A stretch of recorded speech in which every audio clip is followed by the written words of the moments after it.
मोदी सरकार के फैसले के खिलाफ चिराग पासवान ने मुहिम क्या छेड़ी कि बीजेपी उन्हें सबक सिखाना चाहती है।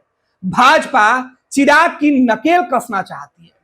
चिराग पासवान के चाचा पशुपति पारस, जो चिराग पासवान से भी रिश्ता तोड़ चुके हैं और एनडीए से भी, लेकिन एनडीए से सीधे तौर पर चिराग पासवान के कहने पर पशुपति को आउट कर दिया गया। लेकिन अब चिराग पासवान को केंद्र में मंत्री बनाकर नरेंद्र मोदी ने शायद भूल कर दी है। तभी तो चिराग पासवान को कंट्रोल में करने के लिए बीजेपी ने अब चाचा पशुपति पारस के ऊपर डोरे डालने शुरू कर दिए हैं। बीजेपी के प्रदेश अध्यक्ष दिलीप जायसवाल को चिराग पासवान से मिलने के लिए भेजा गया। यह फरमान आला कमान का था। पूरा मामला क्या है आपको बता दें कि 1 महीना पहले दिलीप जायसवाल को बिहार बीजेपी का बॉस बनाया गया था। बीजेपी के बॉस बनने के बाद से दिलीप जायसवाल किसी सहयोगी दल के नेता से नहीं मिल रहे थे। इस बीच दिलीप जायसवाल को दिल्ली तलब किया गया। दिल्ली में अमित शाह से मिलने के बाद जायसवाल जब पटना लौटे तो सीधे चाचा पशुपति पारस के घर पहुंच गया। बंद कमरों में मुलाकात हुई और यह मुलाकात तब हुई है जब चिराग पासवान केंद्र सरकार के फैसलों के खिलाफ जो भारत बंद हुआ था उसको उन्होंने समर्थन दे दिया था। अपनी जाति और अपने समाज के लोगों के लिए चिराग पासवान केंद्र सरकार और नरेंद्र मोदी के फैसले का विरोध भी कई दफे कर चुके हैं। कई ऐसे बयान भी सामने आ गए हैं जिससे बीजेपी और चिराग पासवान के बीच एक लकीर खींचते हुए दिखाई पड़ रही है। पूरा माजरा क्या है, आखिर ऐसी नौबत क्यों आई कि चिराग पासवान जो खुद प्रधानमंत्री नरेंद्र मोदी का हनुमान बनकर घूमते थे, उनके ऊपर नकेल कसने की भाजपा की जरूरत क्या पड़ी। दरअसल 1 महीने हुए जब बीजेपी ने दिलीप जायसवाल को बिहार बीजेपी का नया प्रदेश अध्यक्ष बनाया था। उसके बाद से दिलीप जायसवाल अपनी पार्टी के कार्यक्रमों में लगे हुए थे, लेकिन किसी सहयोगी पार्टी के नेता के पास मुलाकात करने नहीं गए। लेकिन बीजेपी के प्रदेश अध्यक्ष 21 अगस्त की रात अचानक चिराग पासवान के चाचा पशुपति कुमार पारस के ठिकाने पर उनसे मिलने पहुंच गए। जायसवाल और पारस की इस मुलाकात के पीछे की कहानी अब निकलकर सामने आ रही है। आपको बता दें कि बंद कमरे में जो मुलाकात हुई है उसकी पूरी पटकथा दिल्ली में लिखी गई थी। पशुपति कुमार पारस की पार्टी राष्ट्रीय लोक जनशक्ति पार्टी के एक नेता ने बताया कि 21 अगस्त की सुबह ही दिलीप जायसवाल ने पारस से मिलने का समय मांगा था। तब तय हुआ था कि रात में मुलाकात होगी और जायसवाल खुद पारस के पार्टी ऑफिस में जाकर उनसे मिलेंगे। वैसे पारस अपनी पार्टी के ऑफिस में ही रहते हैं। बुधवार की देर शाम दिलीप जायसवाल वहां पहुंचे। बंद कमरे में पारस के साथ लगभग 1 घंटे तक बातचीत हुई। इसके बाद बाकायदा फोटो सेशन हुआ।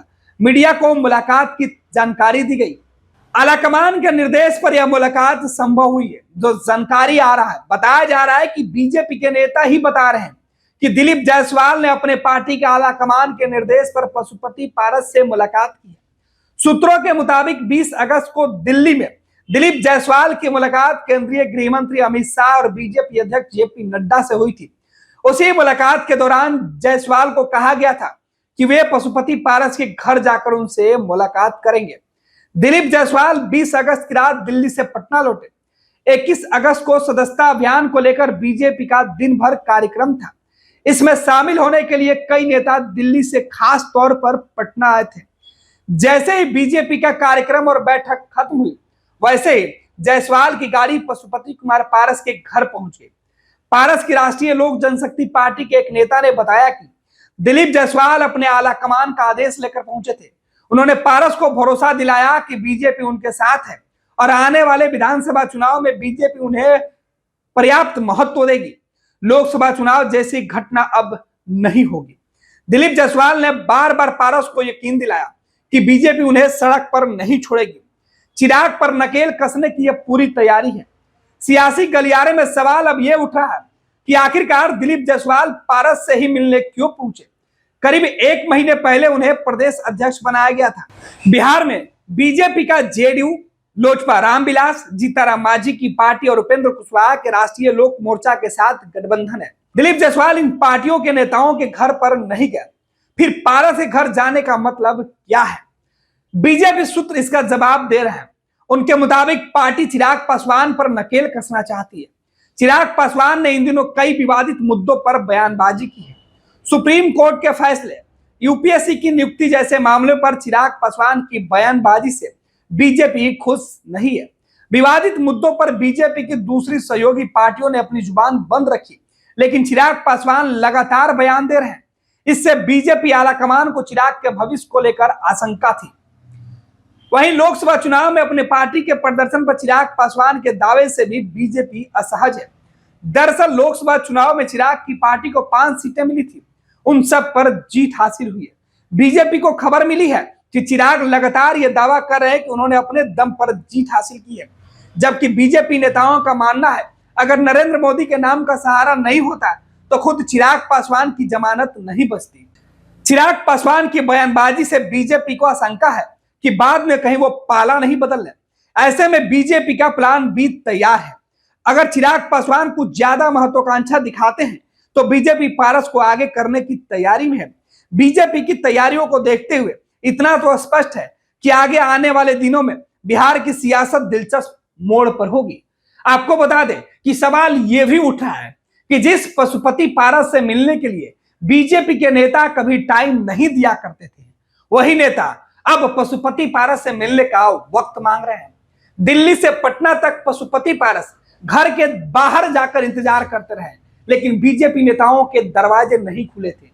पशुपति पारस खुद यह बातें कई दफे कह चुके हैं, लेकिन आखिर ऐसा कौन सा मुसीबत बीजेपी के सामने दिखाई पड़ने लगा कि अब बीजेपी पशुपति पारस के घर पर विशेष दूत को भेजकर मुलाकात कर रही है, संदेश पहुंचाया जा रहा है।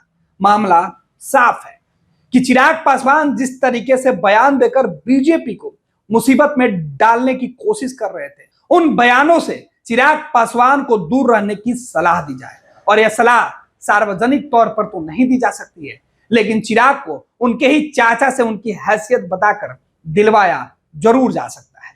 जैसे इसके पहले पशुपति के सहारे बीजेपी ने चिराग पासवान को उनकी हैसियत बताई थी, उसके बाद चिराग पासवान से पशुपति पारस की औकात बता दी गई थी।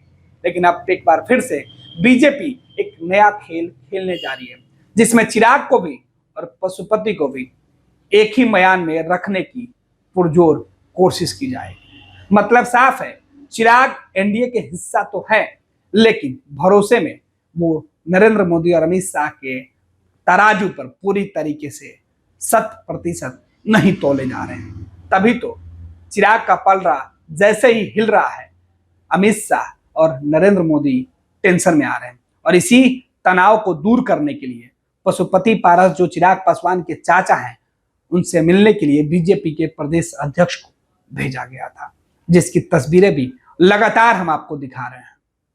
पनोरमा ग्रुप, जो सोचता है वो करता है। आपके अपने सपनों का आशियाना। ये लो मुंह मीठा करो, आज मैंने अपना जॉब छोड़ दिया, अब हम पूर्णिया वापस जाएंगे। जॉब छोड़ दिया है? मतलब ये घर कैसे चलेगा? हम करेंगे क्या? और माँ बाबूजी क्या बोलेंगे? इसलिए मैं एक और मिठाई का डब्बा लाया। अपने बिजनेस के लिए लोन अप्रूव हो गया। अरे लोन अप्रूव हो गया वो तो ठीक है, लेकिन पूर्णिया में हम रहेंगे कहाँ? अपना घर भी तो नहीं है वहां। इसलिए तो एक और मिठाई का डब्बा अलग से लाया हूं।